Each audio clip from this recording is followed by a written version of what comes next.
ایک گھر میں ایک مرغی اپنے دو پیارے پیارے بچوں کے ساتھ رہتی تھی، جن کے نام چنو اور منو تھے۔ وہ بہت ہی شرارتی تھے۔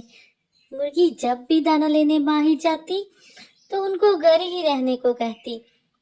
چنو منو کو باہر جا کر دنیا دیکھنے کا بہت شوق تھا۔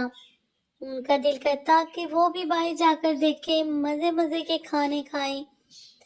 ایک دن جب مرغی دانا لینے چلی گئی تو چنو منو نے کہا کہ چلو ہم بھی باہر جاتے ہیں اور امی کے آنے سے پہلے ہی آ جائیں گے۔ دونوں چوری چوری گھر سے نکل آئے۔ چلتے چلتے وہ دونوں بہت ہی دور نکل آئے تھے اور ان کو بہت مزہ آ رہا تھا۔ اچانک چنو کو دانے نظر آئے تو وہ کھانے کے لیے ادھر چلا گیا، جبکہ منو کی نظر ایک پتلے اور لمبے سے کیڑے پر پڑی۔ پہلے تو وہ ڈرا، پھر اس نے چنو کو بلایا۔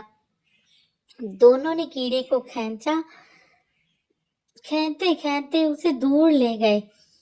ایک دم سے ہی کیڑا بل سے باہر آ گیا۔ جب چنو اور منو نے دیکھا تو وہ ایک اتنا موٹا تازہ چوہا تھا۔